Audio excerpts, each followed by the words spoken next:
Welcome to Excel Magic Trick number 1286. Hey, if you want to download this Excel workbook file and follow along, click on the link below the video.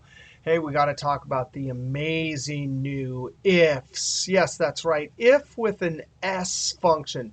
Now you have to have Excel 2016 for Office 365 or later versions.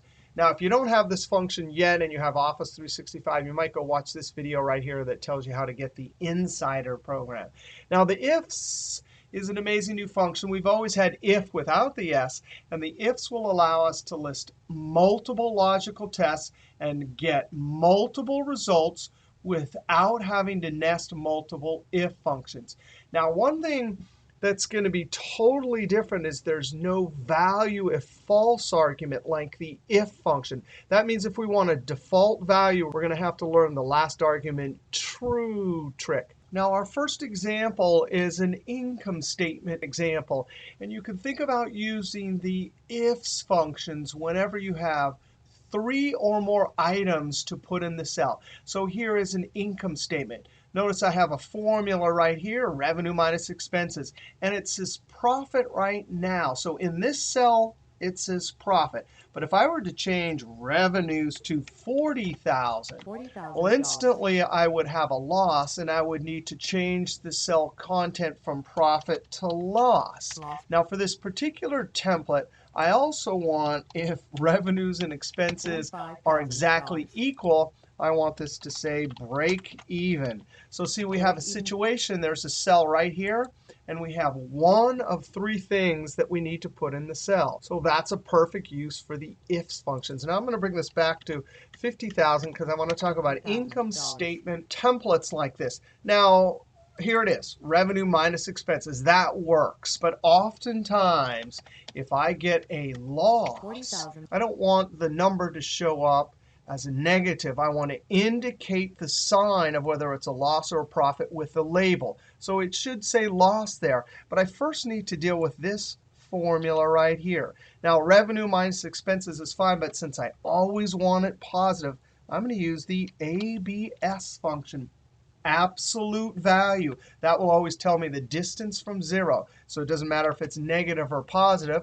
That little number right there, doesn't matter if it's negative or positive. ABS will always show it as a positive. So if I change this back to 50,000, boom, that is working. Now let's think about this formula right here. And before we do the new ifs functions down here, I actually want to do it the old way and compare and contrast some of the arguments. Now, in the old days, if we had one of 3 things that we wanted to put in the cell, well, we'd have to start with the if function. And notice the if function has a logical test. Now, when we get down to ifs, it'll say logical test 1. Now, our logical test is going to be, hey, are revenues greater than expenses? Now I type a comma. In the old if, it says value if true. In the new ifs, it'll say value if true 1 or value if true 2. Now what do we want? We want the word profit. Any text in formulas has to be in double quotes. Profit, end double quote. Now comma, value if false. This is only in the if function. The new ifs functions will not have this. Now, one of the reasons that the new ifs function is going to be so amazing is that in older versions, you had to know that if you got to the value of false and there were 2 or more items left, you actually had to nest a second if. So that's kind of complicated, and the new ifs functions will solve that. Well, our second logical test, I'm going to say when revenues are less than expenses, comma, the value of true for the second if, we'll just in double quotes put loss, end double quote, comma. Now we get to value if false. And guess what? Because there's only 1 item left, I do not have to indicate the third test. Because there's only 1 other possibility, I just put it in value if false. So I'm going to put break even, end double quotes. Now I'm going to close parentheses and close parentheses. The way it always worked with nesting ifs, you had to wait till the black parentheses came up, then you knew that you had finished your formula and Control Enter. Now that will work if I put 40,000 for revenues. Instantly I have a loss, and it's shown as a positive. If it's exactly 45,000 revenues and expenses. The formula is working just fine. Now let's see how to do it with this new IFS functions. Equal IFS with an S.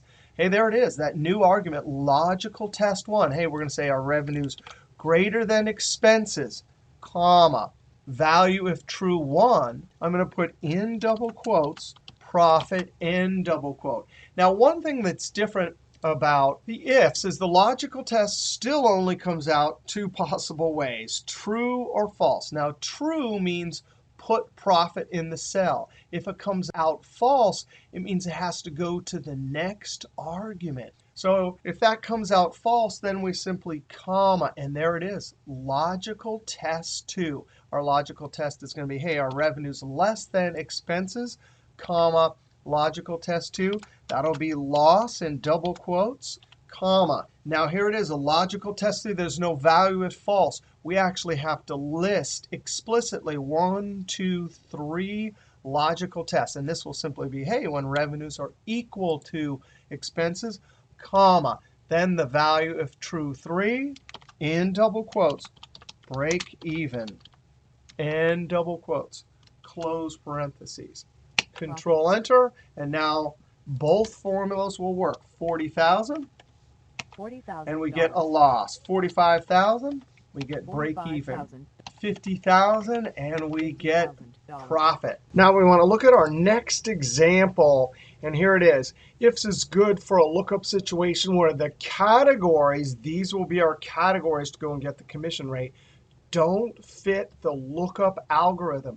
Now, if we were using VLOOKUP, we would look up a particular sales value, find a match in the first column, and return to commission rate. So what VLOOKUP really does is looks at something and returns one of multiple items, in this case 4 items. Now, here's a crazy commission category. These categories, meaning if we have 0 all the way up to 500, including 500, you get 0. If it's greater than 500 all the way up to 750, including 750, you get 0.025. And then we get the next category, greater than 750 but less than 1,000. And finally, the last commission rate is greater than or equal to 1,000. VLOOKUP is not going to do this. So this is a perfect situation. In this cell, we have one of 4 things we need to put into the cell based on a logical test. All right, ready? Equals ifs. The first logical test. I'm actually going to start at the bottom and work my way through. I'm going to say, hey, if this value is greater than or equal to 1,000, and I'm going to lock that with the F4, comma, value of true 1, then I need the 4.75%. I need to lock that with the F4, comma. Now we have our second logical test. I'm looking at the same number, and now I have to enact that category. So I'm simply going to say greater than. Notice if ifs runs through the first category and doesn't get a match, it's excluded, including the 1,000. So for this next category, all I have to say is greater than 750. Hey, is that value right there greater than my 750? F4 to lock it. If that's true, then the value of true 2 is the 3%. I got to lock that one with F4, comma, logical test 3. Well, we're looking at this. Remember, if we went through the first 2 logical tests, that means we excluded everything greater than 750. If there were a 750 right here, it would still be in the hunt. So all we have to do for this category is say greater than 500. So ready? Hey, the same number, greater than 500, F4 to lock it. If that's true, logical test 3, then I want the 2.5%, F4 to lock it. And finally, we have one last category. And notice it has to be less than or equal to 500. So I say, boom, that 25, less than or equal to 500, F4 to lock it. If that's true, the logical test 4, then I want a 0, F4. Now, that was a lot of cell references here, and I had to remember which ones were relative and which ones are locked. So when I close parentheses, Control Enter, double click and send it down. I'm going to the last cell and hitting F2 and I'm checking. It looks like it got it right. Now I actually want to go and look at an example that they give you in the IFS help menu. So I'm going to click right on that screen tip, IFS. And here it is. Their first example right here is a VLOOKUP situation for a grade where the categories don't fit the algorithm of how VLOOKUP works. But what's wrong with this? The number one error in spreadsheet history, proven by lots of research, is hard coding your values into your formula. So I wouldn't do it this way ever. If these numbers would never change, well, grading and commission rates and tax rates by default do change. So I don't think this is a very good example. The example here in help does illustrate, if you go through and match the logic of this with how VLOOKUP works, VLOOKUP wouldn't do this. All right, I'm going to close this. Now, all of that said about the grading categories and these categories right here, we actually could, even with this crazy set of categories, set up the first column differently. For example, I could put $500.01 here. But that would depend on the precision of the items here. And oftentimes, we don't know the precision of the items here. Not only that, but sometimes when we're doing calculations, we get some extraneous penny way out here. And if that was the case, we might not know what precision to create this first column under for VLOOKUP. So that is in a situation where when we have these crazy categories, the IFS comes to our rescue. And in fact, let's do escape. What's going on here? 750 and 750 gives us two different numbers. Well, I'm going to highlight these two numbers, home, number formatting, and apply general or use the keyboard Control-Shift, grave accent, or tilde. And sure enough, there it is. There's that situation. Sometimes we get these extraneous decimals. The formula obeyed us perfectly. If it's equal to 750, this category right here, it's 0.025. And if it's greater than 750, it's in this category, and that's 0.03. Now, that may or may not be an error there, right? We may need to fix that. But for now, I'm going to Control-Z and leave it like that. All right, so this example here is how to use the IFS when we have categories that don't necessarily fit VLOOKUP. But don't forget, if you're in a situation like this, where the logic for how we assign commission rates is exactly like VLOOKUP, you don't want to do this. You definitely don't want to do this. Here's what you want to do. VLOOKUP is the better way to go if the categories fit VLOOKUP's algorithm perfectly. Escape. Now we want to go up and look at the IFS with an S function and look at how sometimes it will give us errors. Now I'm going to come up here and copy and paste this, F2. The situation where IFS with an S will give you an error value is if you forget one of the categories. So I'm going to delete the last category up here, which means our logical test 1, 2, and 3, those three tests do not cover all situations. Control-Enter, double-click, and send it down. So F2, the way this IFS functions work is if it goes through all of the logical tests and gets false, false, false, IFS is programmed to deliver an NA.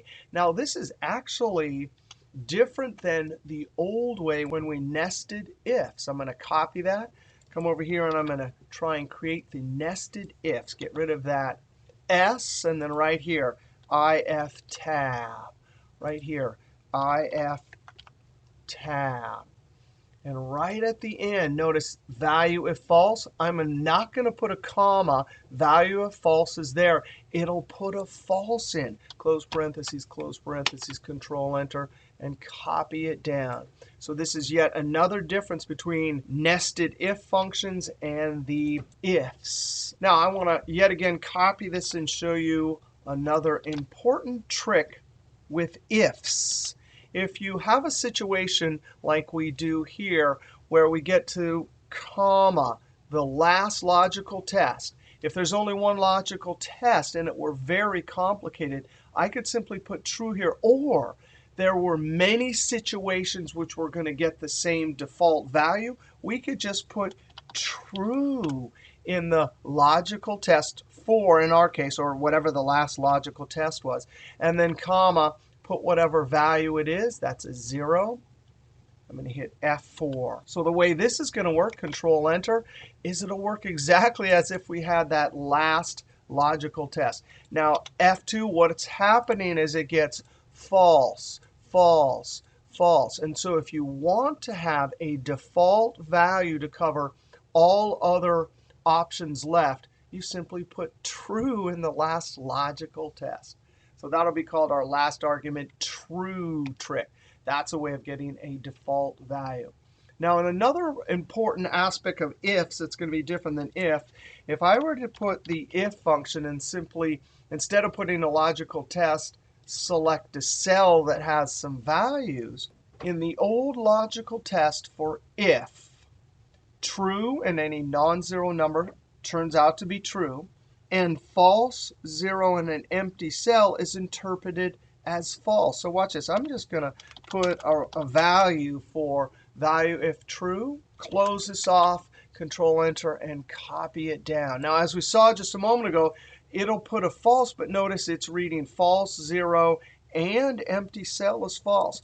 If I were to comma and put the default value, and I'm going to put rad2, Control Enter, double click and send it down. Of course, in all three cases, false, 0, and empty cell, we get a rad2. Now let's see what happens if we do ifs. And I'm going to do the same trick. Click on the cell, comma, and I'm going to put one value for value of true, 1, close parentheses, Control Enter, and double click and send it down. And getting these NAs makes sense because we had a single argument, and the way logical test works is if it cannot find a true, it delivers NA. So in all these cases, it delivered an NA. Now we could do something ridiculous here. We could comma and create another logical test and say, hey, are you equal to false? If that comes out true, comma, then value of true 2, we'll just say rad2, and double quote, close parentheses, Control Enter,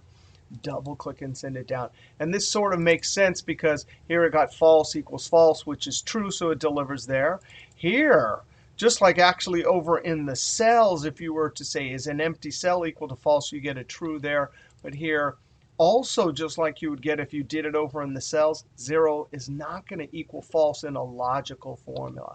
Now let's look at another great use for the ifs. Here's the situation.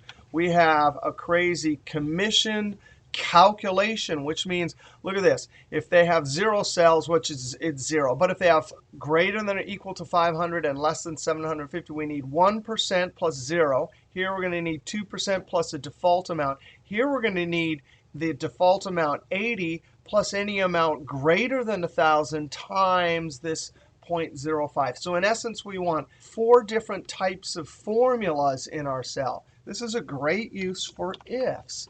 The logical test, I'm going to start at the bottom, right? So I'm looking at my logical test. And the logic here is just like VLOOKUP, but we have a bunch of crazy formulas we have to put in, right? So I'm going to ask the question, are you greater than or equal to this 1,000? F4.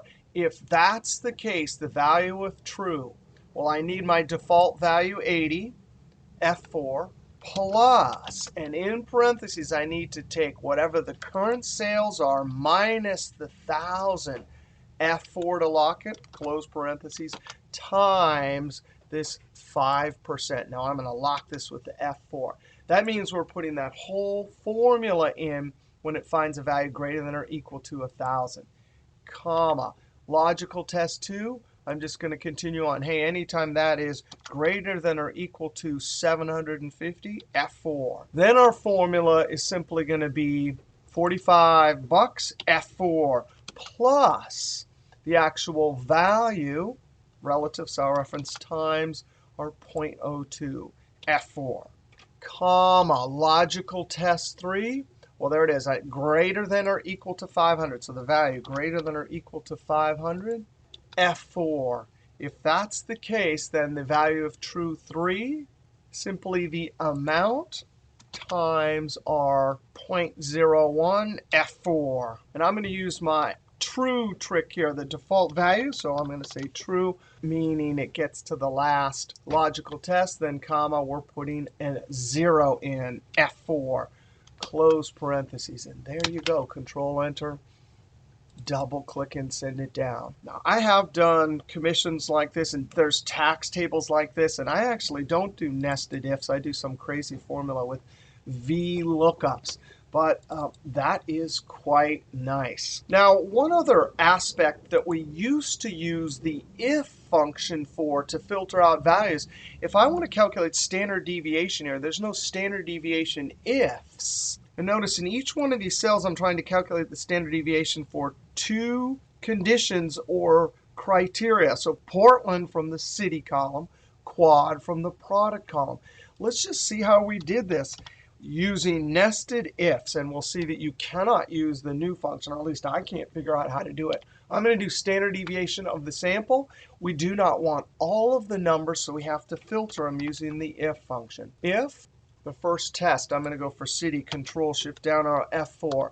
Are any of you equal to row header, and I'm going to hit F4 3 times to lock the column but not the row, comma, value of true. Well, we still have another test, so if product column, Control Shift down our F4, if any of you are equal to column header, F4 twice to lock the row but not the column, comma, value of true. Now we put the entire sales column, Control Shift down our F4. And now what's so important about the double if here is that I'm going to leave the value of false out when I close parentheses, close parentheses.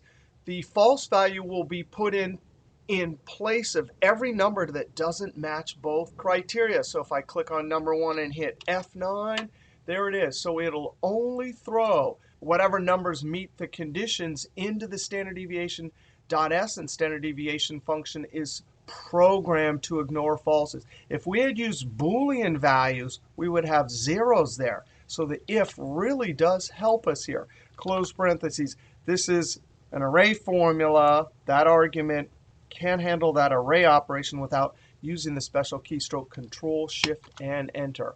I look up into the formula bar. I see my curly brackets. Double click and send it down. Copy it over. Go to the last cell, F2, and sure enough, that is working. I tried a bunch of things using the ifs functions, but I just couldn't see how it would ever do the same thing.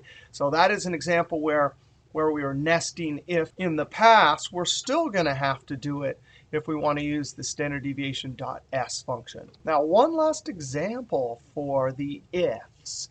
And I'm going to go equal ifs tab and click on this little screen tip here to open up help.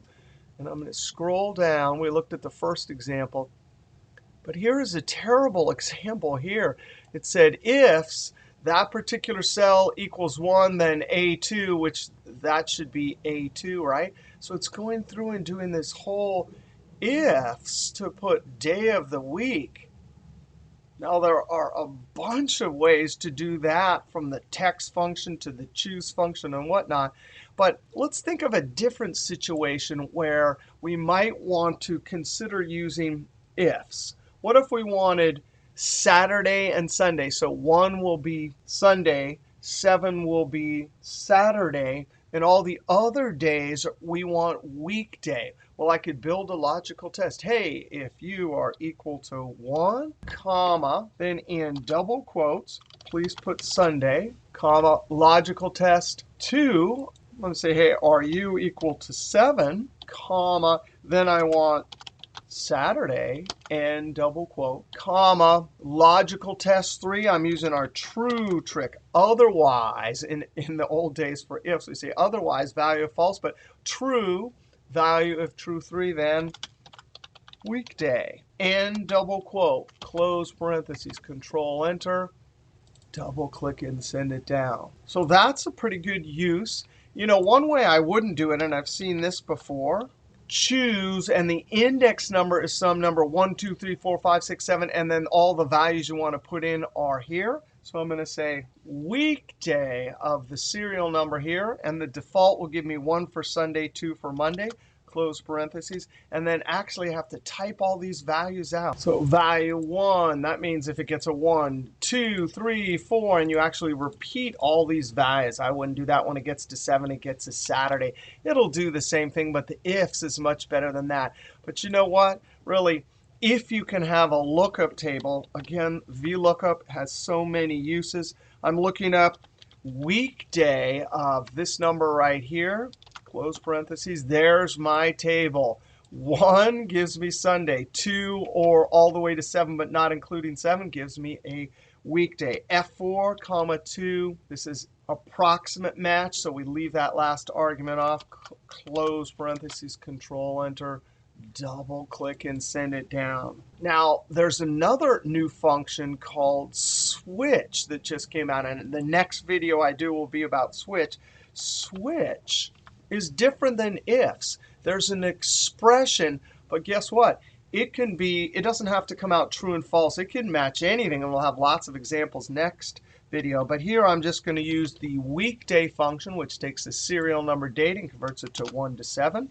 And then comma, the first value that might match the expression is going to be 1, comma, then Sunday, comma. And now the switch says default value or value 2. The value 2 will be 7, comma, result 2 is going to be Saturday, and double quote. And we're looking at the screen tip, comma, and then it says default or value 3. This is where we have a default value different than the ifs. We don't have to use our true in the logical test and then whatever the default value is. Here, it explicitly has a function argument that can accept the default value, which is weekday. And double quote, close parentheses. Control Enter, double click and send it down. All right, so switch is what we'll do next video. But this video, we saw how to do the ifs. Anytime you have 3 or more items that are going into a cell, the ifs is good. It's not going to be able to ever do our if to dump multiple values and falses into an aggregate function. Ifs is great when we have multiple tests and multiple different formulas to put into a cell. We never want to do this. If the algorithm matches VLOOKUP, then please use VLOOKUP. We saw that ifs and the if function treat trues, falses, zeros, and non-zero numbers differently. We learned about the last logical test, TRUR Trick, to put a default value in. We saw that the ifs functions, if you don't put enough logical tests, will error out and give you an NA. We saw that when we have an unusual lookup situation where the categories don't match VLOOKUP, we can use the ifs. And we started off with ifs to put 1 of 3 labels into an income statement. All right, next video we'll talk about the new switch function. All right, see you next video.